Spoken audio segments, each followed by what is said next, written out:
आपने ठाकुर जी के प्रभाव का वर्णन किया है, स्वभाव का नहीं। किसी कन्या के विवाह के लिए उसके परिवार वाले लड़का देखने गए, और लड़का देख करके जब परिवार वाले आते हैं तो कन्या क्या पूछती है, कैसा लगा? तो परिवार वाले क्या बोले? बहुत अच्छा घर है, गाड़ी बहुत अच्छी है उनके पास, वो जॉब करता है, 1 लाख रुपए महीने कमाता है, हाइट भी उसकी अच्छी है, 6 फीट का है, कपड़े भी बहुत अच्छे पहनता है, थोड़ा सांवला है लेकिन वैसे सब कुछ अच्छा है, मां बहुत अच्छी है, पिताजी। अरे मुझे ये बाह्य बातें क्यों बता रही हो, उसके बारे में बताओ ना, उसका आंतरिक गुण बताओ। बाह्य प्रभाव से प्रभावशाली व्यक्ति ही रीझते हैं, लेकिन प्रेमी व्यक्ति तो स्वभाव से रीझता, उसको प्रभाव की प्रधानता नहीं चाहिए होती है। प्रेम तो स्वभाव से होता है, प्रभाव से नहीं। प्रभाव से आसक्ति होती है और स्वभाव से प्रेम होता है। समझ रहे हैं हमारी बात को? अगर आपको किसी से प्रेम है और कहीं ना कहीं उसका प्रभाव आपको आकर्षित कर रहा है तो उसको प्रेम नहीं, उसको आकर्षण कहते हैं। प्रेम तो स्वभाव से होता है। और एक और बात कहें, जहां प्रेम होता है ना, वहां स्वभाव कैसा भी हो वो प्रिय लगता है, अच्छा लगता है। अब भाई दुनिया की माताओं के बालक होते हैं, किसी के सुंदर होते हैं, किसी के मोटे होते हैं, किसी के पतले होते हैं, किसी के छोटे से होते हैं, किसी, लेकिन मां को अपना बालक जैसा भी अच्छा लगता है, चाहे वो काला है, चाहे वो गोरा है, मोटा है, छोटा है, पतला है, सूखा है, बीमार है, ठीक है, लेकिन मां को वो प्रिय ही लगता है, क्योंकि उसका प्रभाव, उसका बाह्य रूप मां को आकर्षित नहीं करता। मां का हृदय जुड़ा होता है बालक से। ठीक वैसे ही हे व्यास जी महाराज, आपने जितने भी ग्रंथ लिखे हैं उनमें प्रभाव का वर्णन किया है, और प्रभाव से आसक्त करने वाले लोग तो रीझ जाएंगे, लेकिन प्रेमी लोग नहीं रीझ पाएंगे। आपने जितने भी ग्रंथ लिखे हैं, इन ग्रंथों को सुन करके, पढ़ करके कामनाओं की पूर्ति करने वाले लोग रीझ जाएंगे, यज्ञ अनुष्ठान करने वाले लोग रीझ जाएंगे, फल की प्राप्ति करने वाले लोग रीझ जाएंगे, लेकिन जिनका जीवन धन केवल प्रेम है वो कैसे रीझेंगे? उनके लिए तो आपको स्वभाव बताना पड़ेगा ठाकुर जी का। हमारे ब्रज में कहें, लाला तू भगवान है। ठाकुर जी बोले, काय को मधुमंगल तू ये काय को पूछ रहा हो? बोले ना, हमने ऐसी सुनी है कि जब गर्गाचार्य जी आए ना तो वो कह के गए कि यशोदा मैया तुम्हारो लाला नारायण समान गुण ही, और तेरी हरकतन ते हुए ऐसा लगा कि तू कहीं भगवान तो ना है। तो ठाकुर जी धीमे से बोल जाते हैं, बोले मधुमंगल एक बात बताऊं? बोले कहा, मैं जय जय हूं, मैं भगवान ही हूं। तू सांची भगवान है? बोले हाँ। लाला मैं सबन ने बता दूं कि तू भगवान है? ठाकुर जी बोले हाँ बताया। मधुमंगल गए और सबरे सखान में हल्ला मचाया। बोले तुम्हें एक बात बताऊं? बोले कहा, हमारा जो लाला है ना, बोले हाँ जो भगवान है। ये बात सुन के आधे तो हंसने लगे और आधे छड़ी लेकर के बोले दिखाइयो ने कहां तेरा भगवान। ठाकुर जी निकल के आए कुंज से, आज बड़ी अदा से निकल के आए, ए मधुमंगल सीता प्रणाम करो, हम भगवान हैं। नहीं मानते, नहीं स्वीकार करते। एक दिन ऐसी लीला भागवत में आती है कि एक बार जागरण हुआ, ब्रज में जागरण कराया नंद बाबा ने। रात भर जागरण का मतलब केवल माता की चौकी नहीं होता, जागरण का मतलब केवल वो नहीं होता। जागरण का मतलब है पूरी रात जग करके अपने इष्ट का स्मरण करना, वो जागरण है। रात भर जागरण चला, तो जागरण के काल में जैसे ही थोड़े ब्रह्म मुहूर्त का समय हुआ, तब घड़ी तो होती नहीं थी, अंदाजा लगाया तो नंद बाबा को लगी कि भाई ब्रह्म मुहूर्त है, क्यों मैं स्नान करवे जाऊं। तो जैसे ही नंद बाबा ने यमुना जी में प्रवेश किया, तुरंत इनको यम के दूत ले गए, क्योंकि अब तो नहीं ऐसा होता, पर नदियों में भी स्नान करने का समय होता है। ब्रह्म काल से पहले अगर आप नदी स्नान करते हैं तो वो देवताओं का समय होता है, उस समय देवता स्नान करने आते हैं, उस समय नहीं करना चाहिए। और सूर्य उदय के बाद नदियों में स्नान का विधान राक्षसों का है, इसलिए तब भी नहीं करना, ब्रह्म मुहूर्त में ही करना चाहिए। और जब त्रिकाल संध्या और त्रिकाल स्नान का भाव है तब कोई ऐसी बात नहीं, पर प्रथम स्नान मानव का ब्रह्म मुहूर्त में ही होना चाहिए, ऐसा शास्त्र आज्ञा है। तो नंद बाबा देव काल में चले गए और जैसे ही नदी में स्नान करने पहुंचे तो गंधर्वजन इनको पकड़ के ले गए। जब नंद बाबा बहुत देर तक नहीं आए तो सबने जाके ठाकुर जी से कही, तो ठाकुर जी गए और ठाकुर जी ने यमुना जी में प्रवेश करके गंधर्व लोक में जाकर के नंद बाबा को वहां से छुड़ाया और वापस लेकर के आए। तो जैसे ही नंद बाबा वापस आए तो सब ब्रजवासियों ने घेर लिया। सब लोग इधर देखो। सब ब्रजवासी बोले, बाबा तुम कहां चले गए? रात में गए, अब निकल के आए हो। मधुमंगल श्रीदामा बोले, बाबा हमें तो यूं बताओ, इतनी देर तुमने सांस कैसे ली भीतर? तुम चले कहां गए? बाबा बोले, भैया 2 देवता मुझे पकड़ के ले गए, मैंने देवकाल में स्नान कर लियो। बोले फिर? बोले कछु ना, बड़े बड़े महल बने, बड़े बड़े लंबे चौड़े देवता ऐसे सुंदर कि देखते रह जाओ। मैंने इंद्र को दर्शन किया, मैंने सबरे देवता देखे वहां पे। और फिर बाबा फिर कब आयो? बोले इतने में ही लाला आयो। और जैसे ही लाला आयो, लाला के आते सब या को प्रणाम करने लगे, सब या के चरण में नतमस्तक है गए, सब या की बलैया लेने लगे, गंधर्व जन या की आरती करने लगे। बात तो सुनो पूरी। और सब ब्रजवासी टेढ़े टेढ़े देख रहे हैं, लाला है या पूज रहे हम बे, या की पूजा कर रहे हो इंद्र हम बे। ठाकुर जी इतरा रहे सामने खड़े खड़े। बोले तुम्हें ही नहीं पूजा मोए, सबरे पूजे हैं तीनों लोक में। सबरे बोले, बाबा सच में यहाँ की पूजा भाई वहां पे? बोले हाँ। अब तो ठाकुर जी का यश बढ़ गया। अब तो महाराज निमंत्रण आने लगे घर घर से, लाला हमारे घर भोजन करवे आ जाइयो, हमारे घर सोवे आ जाइयो, हमारे घर शरबत पीवे आ जाइयो, छाछ पीवे। अब ठाकुर जी तो मधुमंगल श्रीदामा से कह रहे हैं, आज की भाषा में कहें तो अपॉइंटमेंट लेते जाओ कहां कहां जाना है। ठाकुर जी का यश हो गया इतना वृंदावन में कि भैया या तो देवता भी जाने। एक दिन सब ब्रजवासियों ने कही, लाला तू सांची भगवान है, तू सांची बता दे, सौगंध खा के तू सांची भगवान है। ठाकुर जी बोले, अगर मैंने बता दिया कि मैं भगवान हूं तो आप क्या करोगे? पूजोगे मुझे?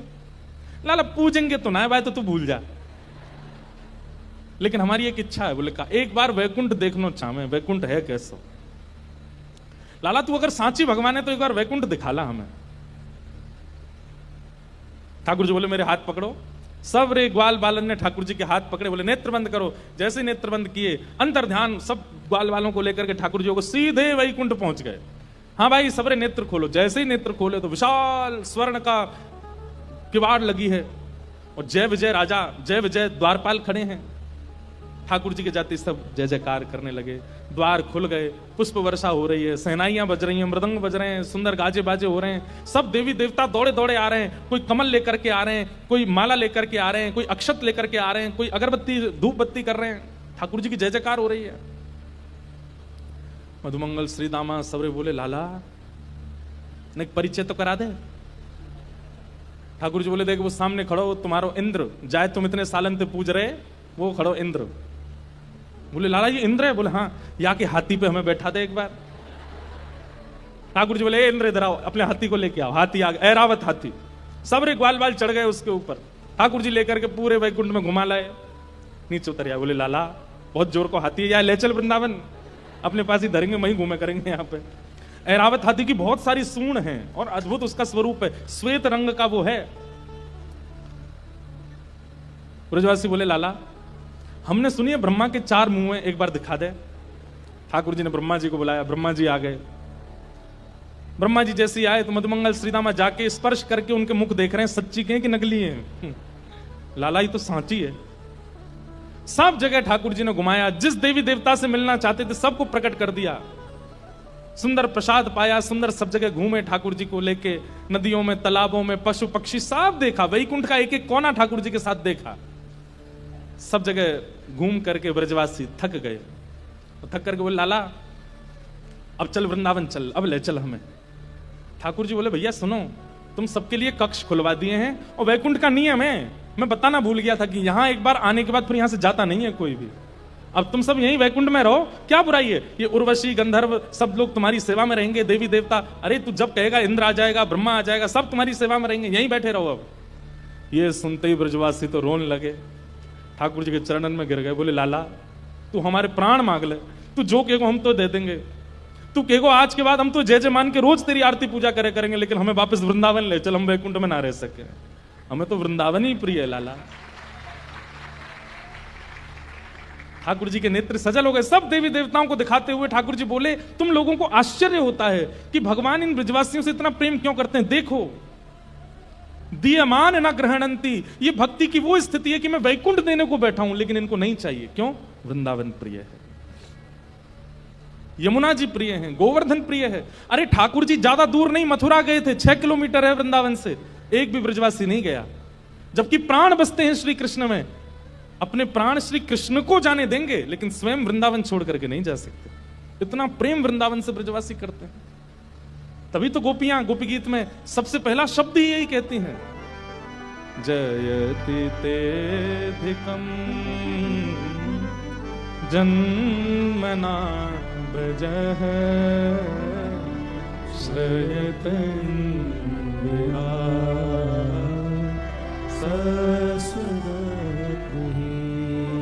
हमारी एक बात बहुत ध्यान से सुनिएगा। प्रेमी भक्त के 3 प्रेम हैं। जब वो 3 प्रेमों में निपुण हो जाता है ना, जब चौथा प्रेम ठाकुर जी उसको देते हैं। सबसे पहला नाम के प्रति प्रेम। ठाकुर जी का नाम यदि सुन ले तो सुध बुध खो जाए अपने। नाम का मतलब यह नहीं होता कि कहीं कीर्तन चल रहा हो, कथा भी तो नाम है। उल्लासनगर के वसंत शाह दरबार में कथा हो रही है और आप घर पर बैठ करके आनंद कर रहे हो, ये प्रेमी भक्त के साथ हो ही नहीं सकता, वो विचलित हो जाएगा। मुझसे इतनी दूरी पर, यहां पर कितने वैष्णव, आज हमने तो बोला भी नहीं था कि मैं आज मिलूंगा, फिर भी इतने लोग आए आज। कहां कहां से, 3 घंटा दूर, 2 घंटे दूर, 4 घंटे दूरी से। क्यों? ये नाम के प्रति प्रेम है। आप अपने 100 काम छोड़ देंगे, लेकिन ठाकुर जी की लीला कथा नाम नहीं छोड़ सकते। सबसे पहला प्रेम नाम के प्रति। दूसरा प्रेम लीला के प्रति प्रेम। मतलब जैसे ही कोई लीला सुनाई जाती, अभी हमने ये वैकुंठ दर्शन लीला सुनाई, तो ये लीला सुनते ही नेत्र बंद हो गए, वो प्रत्यक्ष दिखने लगा। ठाकुर जी कैसे जा रहे हैं, मधुमंगल ने कैसे हाथ पकड़ा होगा, इंद्र के ऐरावत हाथी पर कैसे बैठे होंगे, और फिर वापस ब्रज जाने के लिए कैसे रोने लगे होंगे सब ब्रजवासी। ये लीला तुरंत मन में स्फुरित होने लग जाए। ये लीला के प्रति प्रेम, नाम के प्रति प्रेम, लीला के प्रति प्रेम और धाम के प्रति प्रेम। कोई कह दे कि मैं वृंदावन जा रहा हूं, तो उसके प्रति ऐसी भावना आने लग जाए, कितना सौभाग्यशाली वृंदावन जा रहा है। कोई कह दे कि मैं वृंदावन से आ रहा हूं, तो उसके प्रति यह बात होने लग जाए कि इसके मोतियों से आरती उतार लूं, वृंदावन से आया है। ऐसा धाम के प्रति स्नेह। ये 3 प्रेम अगर आपके चित्त में प्रकट हो गए, नाम के प्रति, लीला के प्रति और धाम के प्रति, तो फिर ठाकुर जी चौथा प्रेम स्वयं देते हैं, अपने रूप के प्रति, अपने स्वरूप के प्रति। ठाकुर जी अपना रूप दे देते हैं। रूप के प्रति प्रेम मतलब अपने आप को प्रकट कर देते हैं आपके सामने।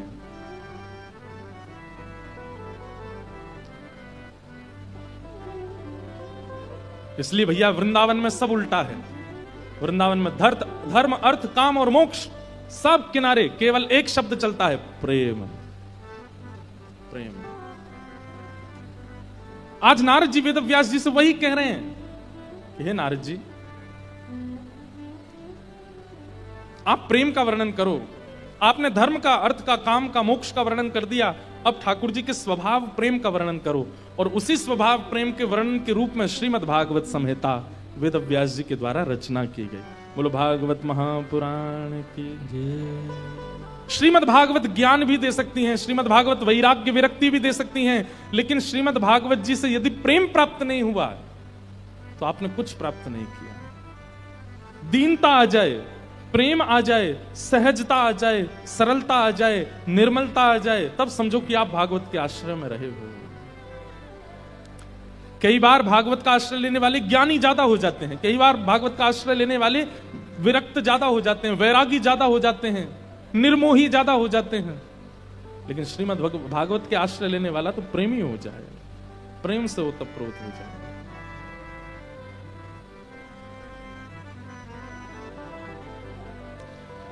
वेदव्यास जी महाराज ने भागवत की रचना की और श्रीमद् भागवत की रचना के बाद मन में विचार किया कि अब ये भागवत की कथा घर घर जन जन तक कैसे पहुंचाऊं। तब अपने पुत्र श्री सुखदेव जी को श्रीमद् भागवत जी का ज्ञान प्रदान किया कि यम प्रव्रजंतम अनुपेत अपेत कृत्यम द्वैपायनो विरह कातर्या जुहाव पुत्रेति तन्मयतया तरवोभिनेदु तम सर्वभूत हृदयम मुनिमानतोस्मि। हमारे वृंदावन में ना, पता नहीं आज वृंदावन आ रहा है मन में ज्यादा। हमारे वृंदावन के विषय में गौड़िया वैष्णव संप्रदाय के ग्रंथ में ऐसा वर्णन करते हैं कि वृंदावन विपरीत है। यहां पर ना का मतलब हां है और यहां पे हां का मतलब ना है। और उस विषय में कहते हुए कहते हैं कि ठाकुर जी ने गोपियों को वंशी नाद करके रास में बुलाया, और जब गोपियां आ गईं, सब कुछ छोड़ छाड़ के आ गईं, तो ठाकुर जी क्या कहते हैं? स्वागतम वो महाभाग प्रियम किम करवाणि व ब्रजस्यानामयम कश्चित ब्रूतागमन कारणम। स्वयं वंशी नाद करके ठाकुर जी गोपियों को बुलाते हैं, और एक दिन चीर हरण करके ठाकुर जी निमंत्रण देते हैं कि मैं रास पूर्णिमा पर, यानी कि शरद पूर्णिमा पर आपसे मिलूंगा, आमंत्रण देते हैं। और जब गोपियां सब छोड़ छाड़ करके भग आती हैं, और फिर क्या कह रहे हैं? ब्रूतागमन कारणम, अपने आने का कारण बताओ।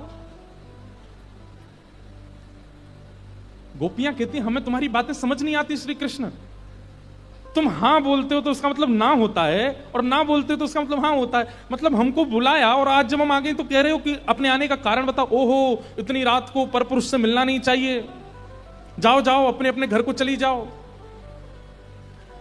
गोपियां कहती हैं तब तुमने बुलाया, अब हम आ गई, अब तुम मना कर रहे हो। अब तुम मना कर रहे हो तो इसको हम हां माने कि ना माने?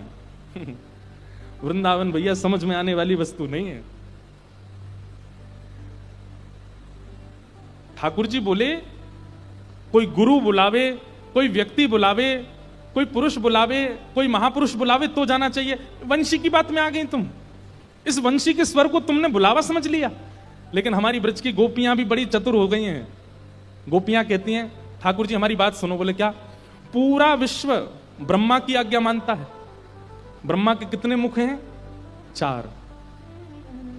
और हम तो उसके मुख, उसकी बात मान करके आई हैं जिसमें सप्तमुख हैं, जिसके 7 मुख हैं। अरे ये वंशी तो ब्रह्मा से भी श्रेष्ठ है, इसके 7 मुंह हैं, इसकी बात हम क्यों ना माने? हम तो इसकी बात मान करके आएंगे। 6 स्वर के छिद्र हैं और एक फूंक का छिद्र है। कितने छिद्र हो गए? 7, मतलब 7 मुख हैं। गोपियां कहती हैं दुनिया ब्रह्मा की बात मानती है क्योंकि उसके 4 मुंह हैं, हम तो उसकी बात मान के आए जिसके 7 मुंह हैं। हमने क्या गलत किया? ठाकुर जी को शांत कर देती हैं गोपियां। वृंदावन को समझना सामान्य बात नहीं। वृंदावन में ना का मतलब हां है, हां का मतलब ना है। वृंदावन में अच्छा का मतलब बुरा है, बुरा का मतलब अच्छा है। अरे गोपियां पर ब्रह्म परमात्मा को क्या कहती हैं? कितव। कितव का मतलब क्या होता है? कपटी। किसी की सामर्थ्य ठाकुर जी को कपटी बोल जाए। देवताओं ने जाकर के ठाकुर जी से कहा हम आपकी इतनी आराधना करते हैं, इतनी सेवा करते हैं, सुंदर वेद मंत्रों से उच्चारण करते हैं, आप तब भी प्रसन्न नहीं होते, और ये गोपियां गोपी गीत में आपको कितव कहती हैं और आप प्रकट हो जाते हो।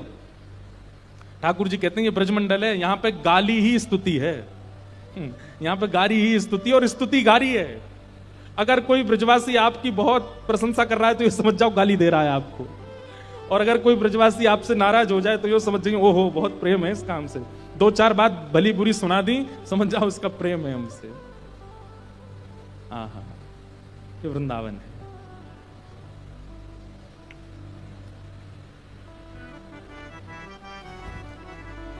एक बार रहीम जी का नाम सुना? रहीम दास, जिनके दोहे हैं रहीमंदागा प्रेम का मत तोड़ो चटकाए, जोड़े से फिर ना जुड़े, जुड़े गांठ पड़ जाए।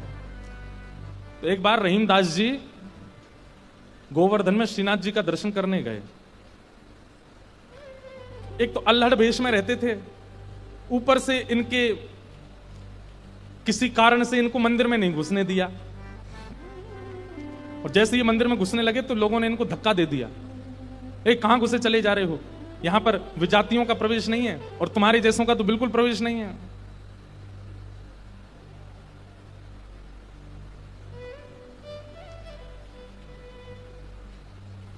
रहीम जी को इतना क्रोध आया, ठाकुर जी को ही सुनाने लगे बाहर बैठ करके। बोले आप कैसे परमात्मा हो, कैसे स्वामी हो, कैसे भगवान हो?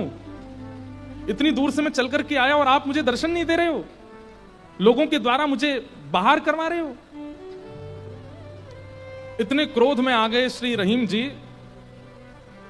ठाकुर जी भीतर खड़े खड़े उनको पसीना आने लगा, बाहर खड़े खड़े रहीम जी गुस्सा कर रहे हैं। गुसाई जी भोग लेकर के गए, पर्दा जैसे किया, ठाकुर जी बोले हमको नहीं पाना।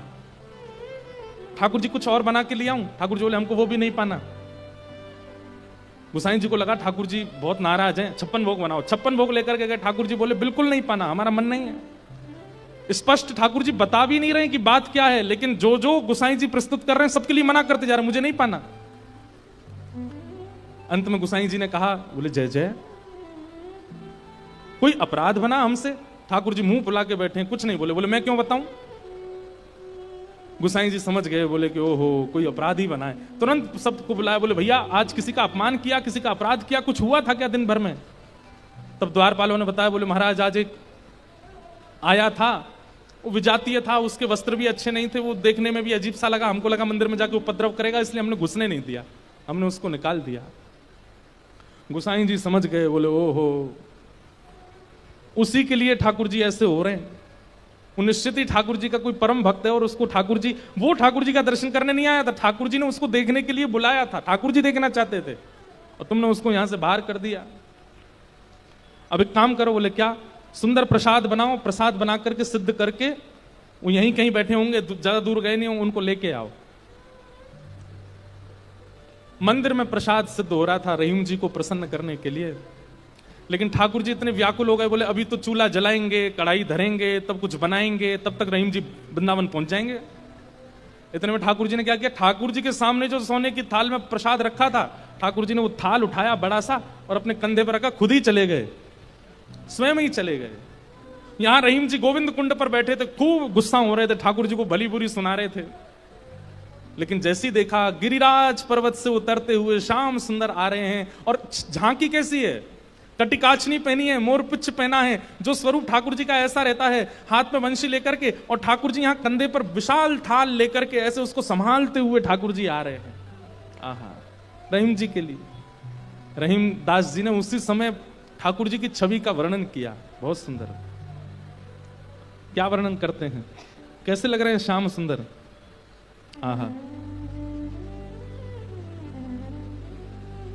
काछे काछनी कलित मुरली कर, पीत पिछोरी साल की, बंक तिलक के सर को कीन्हो, दुति मानो विदुबाल की, ओ छवि आवन मोहन लाल की, छवि आवन मोहन लाल की, छवि आवन मोहन लाल की, छवि आवन मोहन लाल की। हाँ काछे काछ निकलित मुरली कर, पित पिछोरी साल की, बंक तिलक के सर को कीन्हो, दुति मानो विदुबाल की, हो छवि आवन मोहन।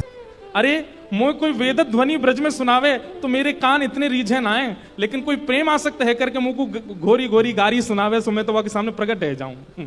वाह, हो छवि आवन मोहन लाल की, छवि आवन मोहन लाल। और थाल सामने रख करके ठाकुर जी वहां से अंतर ध्यान हो गए, लेकिन रहीम दास जी की स्थिति ऐसी, वो तो उसी छवि में छके हुए बैठे हैं, थाल सामने रखा है। इतने में गोसाई जी अपने असंख्य सेवकों के साथ खूब सारा प्रसाद बना करके लाए।